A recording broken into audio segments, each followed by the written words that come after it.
Berikutnya juga ada penyerahan karya seni dari Kang Evis ya. Ini kepada Pak Anies ya. Jadi ini gambar potret Pak Anies, ilustrasi ya. Karya sendiri dari, jadi ITB ini sebenarnya Pak Anies bukan hanya teknologi, ada seninya Pak gitu. Cuma orang-orang teknologi ini egoisnya terlalu tinggi kadang-kadang, suka lupa ke seni gitu. Nah di sini alhamdulillah kumpul nih bareng-bareng, masing-masing persatu nih gitu. Dari Alfa Beta tadi.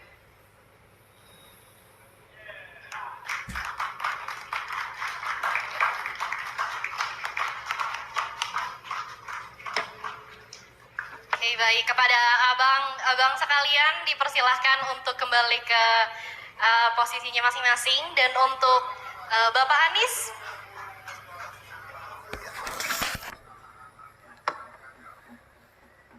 ya, baik, untuk Bapak Anies kemudian untuk dimohon tetap berada pada stage di sini bersama kita.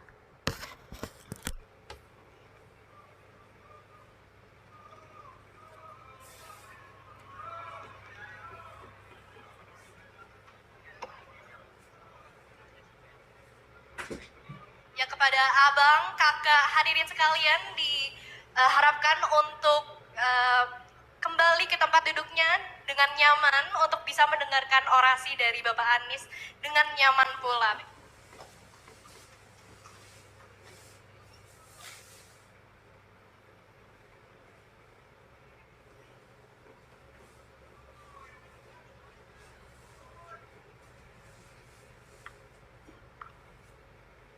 Ya, baik, kepada Bapak Anies, ya, tempat dipersilakan.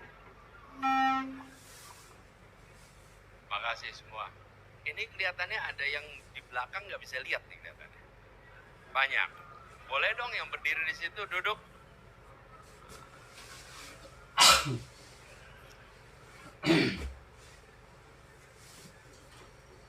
Jadi kita ini, saya sering ngalamin situasi begini, teman-teman. Rebutan foto, dorong-dorongan, buat betul rebutan. Seperti tadi itu dorong-dorongan. Nanti udah dorong-dorongan rebutan foto itu, selalu akan ada yang bilang gini, cukup, udah. Pak Anies capek. Yang bilang gitu yang udah selfie. Yang udah selfie itu. Nah, bangsa ini sering begitu. Kalau udah makmur, udah cukup. Yang lain nggak usah cukup, yang lain nggak usah ikut. Nah itu masalah. Jadi yang di sini jangan nutupin di belakang itu. ITB putih prinsipnya keadilan, betul nggak tuh? Yang saya hormati Ketua pengarah nih, Bang Saganda Nainggolan, tepuk tangan buat Saganda. Kemudian Bang Hendri Harmen, Ketua Panitia, Pak Doktor yang saya hormati Prof. Emir,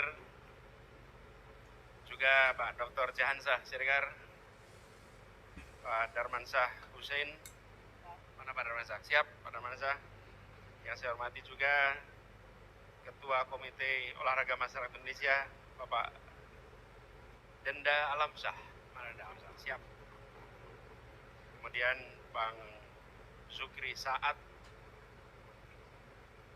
Pak Ahmad Sarbini, ada Wahyono, Nurholis, Abi, semuanya, Alun, Pak Ketua Komisi 10, Miftahul Huda, terima kasih. Kemudian siapa lagi yang belum disebut? Sebut semua. Jumhur Hidayat. Sebetulnya acaranya harusnya 5 Agustus Jumhur. Jadi sekaligus kita peringatan. Assalamualaikum warahmatullahi wabarakatuh. Selamat pagi, salam sejahtera buat semuanya. Terima kasih teman-teman semua. ITB berkumpul, bergerak, dan yang berkumpul bergerak ini istilahnya tadi ITB putih. Kalau ITB putih ini energinya dahsyat nantinya. Jadi harus lebih besar. Senang sekali bisa ketemu lagi, begitu banyak ketemu di sini. Ini kelihatannya generasinya masuknya 80-an kelihatannya. 80-an. Mungkin ada 70 juga. Ada 70 juga. Tapi bilang aja tampilan 80-an, 90-an. 90-an gitu. 2000. Itu kan era-era masuk ITB susah, bukan? Iya kan? Itu masuknya susahnya gak kira-kira. Kita yang di Jogja cuma berani lihat aja dari jauh gitu. Gak berani daftar kita. Gak berani daftar, daripada nanti tercatat pernah ditolak. Kita gak enak tuh. Gak berani kita daftar. Habis apa? Kalau masuk ITB itu tulisannya besar sekali depan itu. Apa tulisannya? Selamat datang putra putri terbaik bangsa. Betul nggak tuh? Betul kan? Jadi yang ngumpul putra terbaik bangsa gitu. Nah ini betul kata Sahganda tadi. Kalau sudah kumpul di sini, kira-kira level Habibie semua nih yang kumpul di sini. Nah kalau di UGM tulisannya itu selamat datang pemimpin masa depan. Itu. Ya, aduh. Jadi bannernya salah itu. Bannernya salah. Serius itu. Di Jogja itu tulisannya selamat datang pemimpin masa depan. Jadi lain kali ditambahin itu kalimat itu. Salah doa. Dan ketika banner itu dipasang, saya ketua ospek waktu itu, sempat ada yang iseng, N-nya dihilangin. Selamat datang pemimpi masa depan. Jadi saya ketika lihat sini, tadi Sahganda cerita, banyak ini mungkin mulai besok ini, selamat datang putra terbaik dan pemimpin masa depan. Jadi, terima kasih sekali tadi dibacain pesan-pesannya.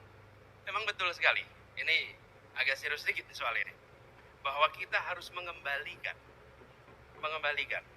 agar ilmu pengetahuan dan metode ilmiah menjadi guidance kita di dalam mengambil keputusan.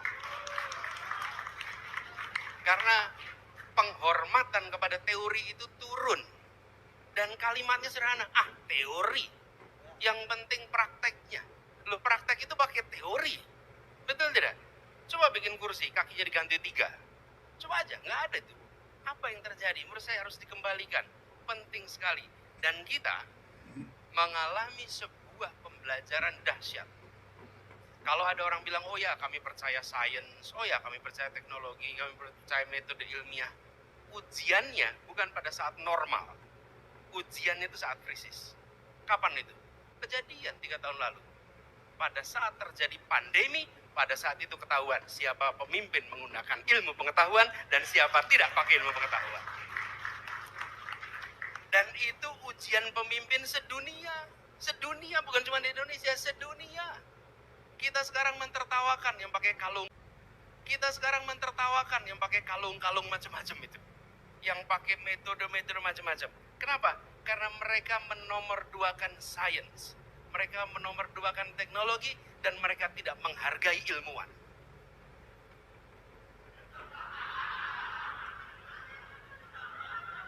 Itu nggak keluar dari mikrofon ini ya. Jadi, saya serius nih. Ketika terjadi pandemi, waktu itu saya sengkat, dan teman-teman boleh cari rekamannya, ada rekamannya. Saya mengatakan pada waktu itu, pada saat kejadian pandemi ini adalah ujian bagi semua pemimpin untuk membuktikan dia mempercayai sains atau dia sekedar lip service soal sains. Karena pada saat itulah kebijakan-kebijakan itu disusun berdasarkan referensi para ilmuwan, metode ilmiah, dan sebagian dari itu harus berhadapan dengan yang disebut ignorance. Ignorance apa? Ketidaktahuan. Ketidaktahuan. Dan itu kan lawannya terdidik, bukan? Lawannya terdidik. Di situ kemudian kita harus mengambil keputusan. Bagaimana keputusan tidak populer scientific atau populer ignorance. Dan kami di Jakarta mengalami. Kenapa? Karena kami pakai ilmu pengetahuan untuk mengambil keputusan. Amat tidak populer. Ketika itu amat tidak populer. Dan sering kami harus berhadapan dengan pemegang-pemegang otoritas lebih tinggi, tapi tidak pakai ilmu pengetahuan. Tidak pakai ilmu pengetahuan. Dan itu yang kita hadapi kemarin. Jadi, menurut saya kejadian pandemi itu adalah satu wake up call bagi kita semua. Bahwa kembalikan ilmu pengetahuan, metode ilmiah menjadi kompas. Jadi kompas. Dan kebijakan itu tidak disusun berdasarkan selera pemegang kewenangan. Tidak bisa, karena kebijakan bukan soal selera. Kebijakan ini bagaimana kita memahami masalah, bagaimana kita mengidentifikasi prioritas atas masalah, kemudian cara apa untuk menyelesaikan masalah. Dan di situ seringkali eklektik. Harus induktif, harus deduktif, itu semua harus kita kerjakan. Dan tidak bisa kita hanya satu dari dua. Kita harus eklektik pendekatannya. Nah, ini membutuhkan keterbukaan pikiran. Ini membutuhkan kemauan untuk mendengar. Dan kalau dalam bahasa resminya, mengedepankan teknokrasi. Teknokrasi di depan. Dan ini yang membuat Indonesia kemarin sempat mengalami fase kemajuan yang cukup besar karena teknokrasi menjadi kompas bagi pengambilan kebijakan. Nah, ini yang harus kita kembalikan. Jadi ketika mendengar tadi yang disampaikan oleh Prof. Emir tentang pentingnya kita menempatkan ilmu pengetahuan, sains, teknologi ke depan, itu penting sekali. Dan kami melihat ini menjadi lebih urgent. Kenapa menjadi lebih urgent? Karena ukuran Indonesia itu terlalu besar dan resiko ketika kebijakan dibuat keliru itu maldevelopment, malpolicy, ongkos recovery-nya itu mahalnya luar biasa. Recovery itu apa? Waktu, sumber daya. Itu luar biasa. Dan kalau kita kehilangan periode itu, negara lain sedang lompat dengan kecepatan yang luar biasa tinggi. Jadi kami melihat perlu itu dikembalikan dan itu salah satu agenda utama. Saya sering ditanya bagaimana ambil keputusan di Jakarta. Maka saya selalu bilang ada 4 urutannya. 1, prinsip keadilan, itu value-nya. Value-nya. Kemudian nomor kedua, interest-nya, public interest, itu nomor 2. Nomor 3, science, teknologi, ilmu pengetahuan, akal sehat, itu pendekatannya. Baru nomor 4, regulasi, peraturan perundangan, dan lain-lain. Jangan dibalik. Seringkali di birokrasi itu ngambil keputusannya dibalik. Nomor 1, regulasi, peraturan. Dan banyak regulasi kita tidak berkeadilan, tidak berbasis ilmu pengetahuan, tidak mempertimbangkan kepentingan umum. Nah, regulasi dibalik. Urutannya menjadi seperti itu. Jadi dengan begitu, Ibu sekalian, maka ini akan menghasilkan keputusan-keputusan yang nilai keadilan terpenuhi, public interest priority, metodenya scientific, metodenya ilmiah yang bisa dipertanggungjawabkan. Nah, apa indikasi ketika pendekatan ilmiah tidak dipakai? Apa indikasi paling sederhana? Menolak kritik. Menolak kritik. Takut dengan kritik. Takut dengan dialog. Lalu munculnya yang mengkritik di proses hukum. Yang mengkritik ditekan hukum. Kenapa? Kalau Anda menggunakan pendekatannya saintifik ilmiah, maka tidak takut berhadapan dengan pandangan yang berbeda. Betul tidak? Karena ada datanya nih, ada datanya, ini metodenya, ini hasilnya, maka langkahnya ABCD. Bahwa di dalam mengambil langkah itu ada judgment, itu bisa dipertanggungjawabkan, namanya juga judgment. Tapi sampai kepada opsi-opsi, itu ada datanya bisa dipertanggungjawabkan. Nah, banyak negara yang ketika kita menyaksikan demokrasi berjalan, keputusan-keputusan yang populis tidak menggunakan pendekatan ilmiah, pelan-pelan demokrasinya kualitasnya menurun karena kebebasan berbicara menjadi dipangkas.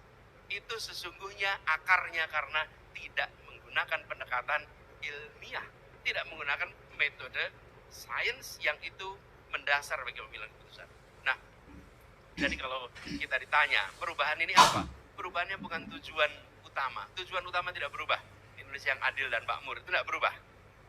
Kemajuan ekonomi yang berkelanjutan, kesejahteraan yang meningkat itu sama tujuannya. Tapi metodenya berbeda. Metodenya metode yang mempertimbangkan secara serius pendekatan ilmu pengetahuan dan merujuk kepada para ilmuwan. Jadi ke depan kalau tadi disampaikan tentang banyak sekali talent-talent yang sekarang ini tidak teroptimalkan. Bapak sekalian, ini bukan sekarang saya bicara ini. Sudah berkali-kali, sudah berlama-lama yang dibutuhkan Indonesia ke depan adalah reindustrialisasi. Reindustrialisasi. Kenapa? Karena tadi disebutkan industrialisasi kita mengalami kemandekan. Kemudian banyak wilayah di Indonesia ini yang membutuhkan demand-nya tinggi atas produk industri itu. Sehingga gerakan industrialisasi atau reindustrialisasi ini didorong jangan di Jawa lagi dan jangan di kota-kota paling besar lagi, justru harus dilakukan di daerah-daerah yang sekarang populasinya meningkat tetapi mereka tidak memiliki pasokan produk yang baik. Ini penting sekali. Jadi istilah kami adalah reindustrialisasi. Dan yang kedua yang tidak kalah penting, kita membutuhkan sebuah institusi yang menyusun talent pool untuk Indonesia. Hari ini kalau kita tanya, kami membutuhkan ahli A, tanyanya kemana? Kemana coba tanyanya? Ahli apa di bidang apa ada di mana? Talent pool kita. Talent pool itu bukan sekedar job market.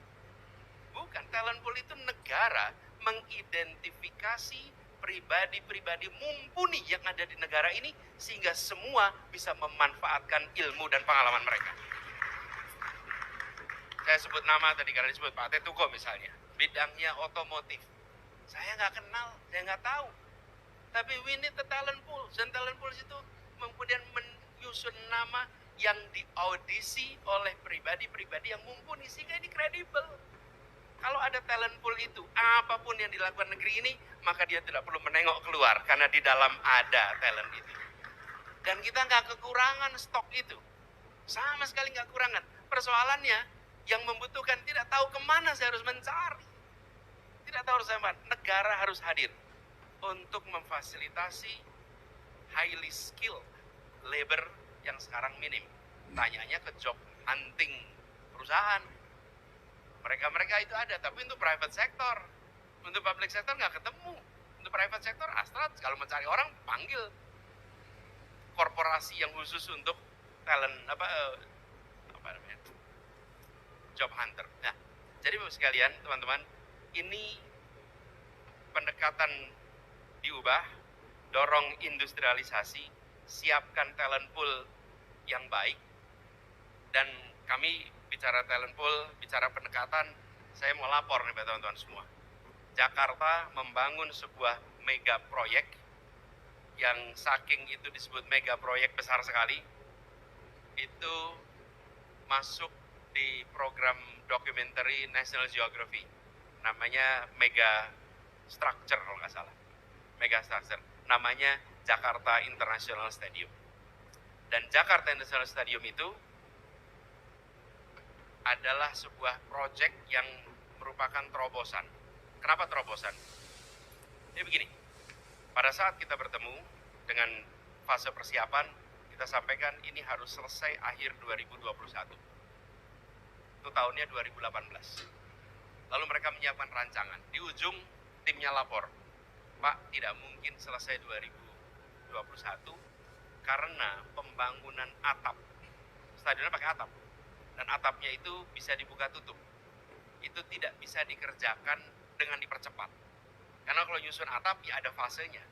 Nggak mungkin itu dicepetin. Itu ada urutannya di dalam proses konstruksinya. Kita bilang coba cari caranya. Mereka putar cari cara macam-macam, akhirnya mereka kembali. Bisa, Pak.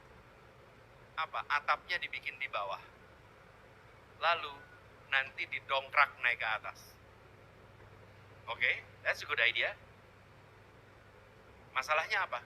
Masalahnya gak ada yang pernah mengerjakan. Karena beratnya 3.400 ton. Ekuivalen ngangkat 2.400 mobil Kijang secara bersamaan. Bayangkan 2.400 mobil Kijang dijejer, diangkat bersama-sama. Equipmentnya harus ambil dari Timur Tengah. Itu kren-kren besar di Dubai, Abu Dhabi, itu harus disewa semua. Karena kren-kren itu khusus untuk mengangkat konstruksi raksasa. Pertanyaannya, should we take the risk or not? Okay? Dan kita bilang, bismillah kita ambil risiko itu. Kemudian dibangunlah di bawah. Lalu setelah itu selesai dinaikkan ke atas. Proses mendongkraknya itu 72 jam. Sampai akhirnya terpasang di atas, rapi semua, terkunci, dan itu semua dikerjakan 100% oleh insinyur-insinyur Indonesia. Dan itu semua dikerjakan 100% oleh insinyur-insinyur Indonesia. Dan sekarang dunia terkagum-kagum dengan proses pembangunan ini. Kenapa? Karena mereka nggak pernah mengerjakan begini. Sebesar itu dikerjakan di bawah, lalu diangkat ke atas. Kalau diangkat ke atas tuh aula banyak yang mengerjakan. Tapi seukuran stadion dengan berat sebesar itu, it's never done here. Dan itu dilakukan oleh anak-anak yang dilahirkan ibu Indonesia, dididik sekolah Indonesia, dari universitas-universitas di Indonesia. Jadi saya bilang saya setuju sekali, jangan pernah meremehkan didikan anak bangsa ini. Jangan pernah. Dan buktinya banyak sekali, Selama kita pegang prinsip meritokrasi, we will get the best. Meritokrasi, selama pegang prinsip itu pasti dapat terbaik. Dan kita sudah merasakan di Jakarta. Hari ini kita bangga sekali. Dan kita bisa bilang, gedung yang dibuat sebesar itu tidak satu pun tenaga asing yang terlibat. Semua yang tenaga Indonesia. Nah, Bapak sekalian, ada yang unik ini. Para pekerjanya di sana, itu mereka adalah konten kreator semua, tanpa kita sadari. Siapa? Buruh-buruhnya. Buruh-buruh itu, kalau pada hari-harian itu pada rekaman. Saya sedang ngerjain ini stadion gede, dikirimnya ke kampung halamannya. Jadi mereka saking bangganya mengerjakan proyek ini, mereka membuat konten-konten dikirim ke kampung-kampung halamannya. Mereka bukan yang engineer papan atas, mereka pekerja kasar di bawah. Tapi apa yang terjadi? Itu yang namanya kebanggaan atas sebuah proyek yang dikerjakan anak bangsa. Dan itu menular, bukan hanya yang di atas, semua yang di bawah pun merasa, this is mine, this is ours, ini punya kita. Teman-teman sekalian, Bapak sekalian, semangat itu yang harus dikembalikan di Republik ini. Ketika kita melihat proyek raksasa dibangun, pada saat ini kita harus mengatakan, kok bukan kita yang mengerjakan? Kenapa kita hanya jadi penonton di tanah kita sendiri? Inilah perubahan, sudah saatnya kita kerjakan itu sendirian.